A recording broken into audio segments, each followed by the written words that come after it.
Hey, what's going on, people? This is Rolo C, along with my man JT. This is the Stem Cell Podcast, and this is the last segment that we're going to harp on here. We're going to talk about rap beef. Is it staged or is it real? You've got, who was it? What? Yeah, that's right, Eminem. Eminem versus MGK. Then you had pretty much 50 against 6ix9ine, Battle of the Numbers.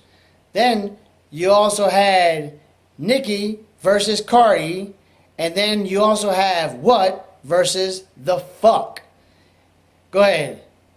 Tell them how you feeling, baby. Well, I mean, like, really, it's actually in everything, like, as far as entertainment and music in whole, you know what I'm saying? There's a lot of beef going on. But I think it's more blatant, you know what I'm saying? And more, I guess, it's happening more a lot in music because when it comes to like movies and some TV shows, they get better reviews, ratings, they sell more. I know a lot of sitcoms and stuff like that. They're not getting the high end on viewers, and when it comes to music, they're not getting the sales commercially like they used to. So I think they're using the stage beats here as a tool for them to promote themselves to make money. Once again, I don't see most of them being real because sometimes you'll be like you see them with each other and they look all good just a week ago, and then all of a sudden like they're beefing and you wake up and you don't even realize what happened. Why did it happen? And if you ever just really initiate and see the motive of how everything starts, it's almost like they're like say almost like another Drake situation. It's like they're in their feelings. You know what I'm saying? Like for real, if you guys are supposedly all in the same thing to get money, then why are you beefing? Really, when it all comes down to it, you all in the same gang anyway. You're on team Devil. I'm sorry. I'm just gonna say it like it is. So that's why I feel like you guys, all this stuff is staged because no matter the end of the day, you guys are signed the contract with the devil. So it's almost like, hey, they want to win. And if you can't get it off of what you're normally talented and what you're brought in for, then they're going to use you in a different you reach their agenda. It's sad, but that's the way the ball game plays. And that's why some people and the people out there who might want to become what these people are, you might want to reconsider what you're doing or what you're getting yourself into before you actually do it. Because do you actually want to go through all of the shit they go through? And yeah, I mean, and that's the thing. Don't feel like they're ahead of the game because they're so-called wealthy. Well, if they were so-called wealthy and happy, then why do they so-called go to jail? Why do they so-called have drug, sex addictions, and whatever other addictions out there? That doesn't sound like a tool of happiness to me. But as again, you know, everybody knows what makes them happy. Those things don't. So that really is my opinion on that. And so I figure, Rolly, you know this industry and stuff like that as well as I do. So how you feel about all that's going on, man? Yeah, I think it's a horrible situation to be quite honest with you, but you know, controversy sells. And that's one of the reasons why I guess numbers are down for sitcoms and things of that nature because everybody's getting along and it's a great environment to work in and you know what I'm saying? But whenever there's a controversy that's being stirred up, like let's take for example, you got Love and Hip Hop, right? Like Love and Hip Hop Atlanta, it's consistently viewed and it's consistently selling because basically Mona Scott has pretty much race pimped all of us in reference to minorities because there's Hispanics in there too, and she's race pimping all of us so she can get some monetary gain. And on top of that, you know, the bad part about the whole ordeal is that it's not reality at all. It's all entertainment. Like if me, I'm sorry, I guess maybe I would have the boring reality show.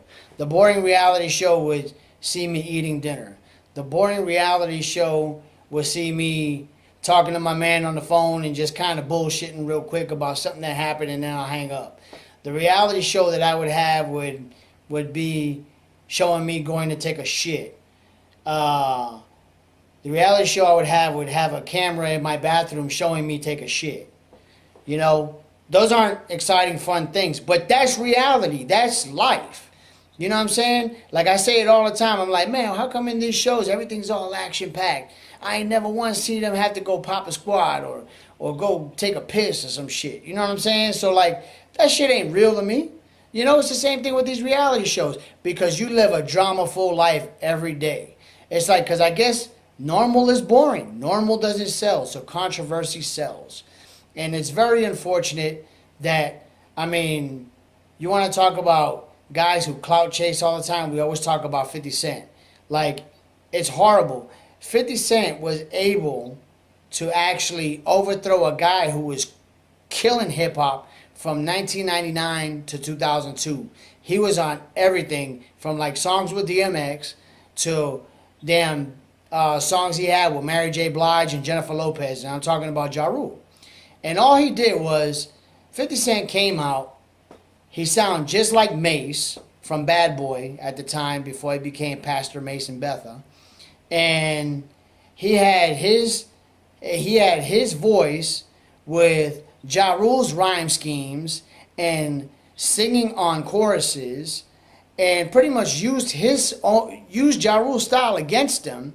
Ja Rule fell into it like a damn fool, and he got knocked out of the game. And how did he get knocked out of the game? Because, you know what? There's more pigeons than there are eagles. And basically, Ja Rule was an eagle. He was soaring above stream, snatching salmon up like it was nothing. But what happened with that? He went ahead and got dethroned by a pigeon by the name of 50 Cent. So basically, amongst pigeons, they're fighting for crumbs. But there's a shitload of pigeons. So what did they do? They lifted the pigeon up so that way the pigeon can be their champion. So 50 Cent, and I love 50 Cent. I'm not even knocking 50 Cent. And I don't say it in a bad way. But 50 Cent can't fucking rap. Okay? He's not a good rapper. He's not even... He stole somebody else's delivery, so you can't say he has a great delivery because he raps like Ja Rule. You know, you can't say he has a distinct voice because, especially if you listen to a lot of his older shit, he sounds just like Mace. So, in reality, he kind of jacked himself into the game. He was a pigeon dressed up as an eagle, but in reality, he was in disguise. And when they found out he was a pigeon, all the pigeons lifted him up like he was fucking Robin Hood. So, basically, what I'm just trying to tell you is that, you know, shit. In fact, I just got lost because I just got caught up with the damn pigeon-eagle metaphor. But that analogy is, what I'm basically trying to tell you is there's more people that are on the bottom than they are at the top. And not to say that Ja Rule has always been on top, because Ja Rule was in the bottom, but they championed him as well. And what it is that things become saturated whenever you're at the top for so long. They went from them loving you and putting you up there, oh, you've been there too long. Now they fucking hate you. We're seeing the same thing happen with fucking Tom Brady because they were championing his ass until after he won his third Super Bowl. They're like, okay, now we're tired of this motherfucker. That's how it is. They want to build you up to tear you down. It's going to be the same thing with the Warriors. Everybody loves the Warriors right now. Everybody loves KD. And guess what?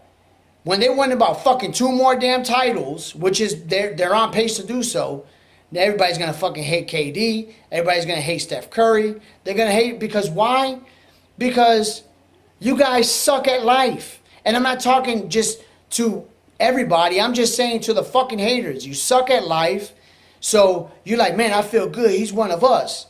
And then when that motherfucker's been there too long, he's like, nah, he ain't one of us. He's one of them. And now you fucking hating on him. And that's how it is. And JT's absolutely right when it comes to this shit, man. He already broke it down, man. Motherfuckers damn clout chasing too damn much. The industry, they all, they all working under the same fucking devil. You know what I'm saying? Nobody out there is trying to be different. And you have to be different. Look at Cardi B, man. Cardi B came out, fucking absolutely sucked. She had this song called Forever. It was fucking trash. Next thing you know, she came out with a joint called Red Bars. I think Red Bars was produced by A-Rap Music, if I'm not mistaken. That's a hot track, but I was like, somebody wrote that shit for her because she didn't write that shit. You know what I'm saying? Then next thing you know, she fucking blows up a Bodak Yellow. That's some shit that she didn't even sound like. So, more than likely, they said, okay, well, we can go ahead and exploit her for a little while. She went to the powers that be. You already know what I'm talking about.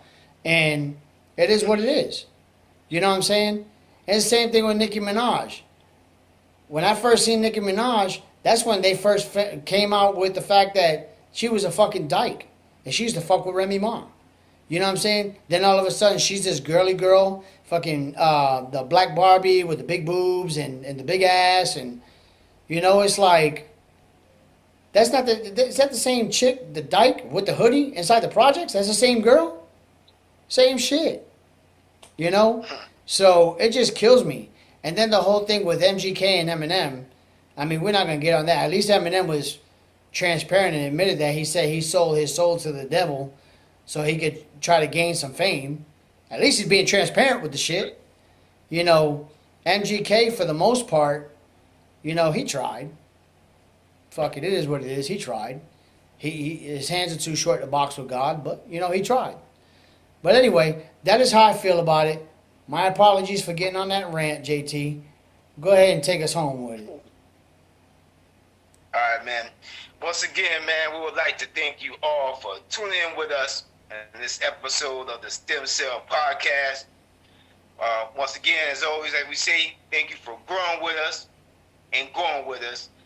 As we share, our opinions on what's going on in the world today. Also, look forward to the next show, which will be next Thursday. And, man, until then, man, I want y'all to take care. God bless. And, hey, man, until then, it's JT, my brother from another mother, Rolly. That's right. We signing out.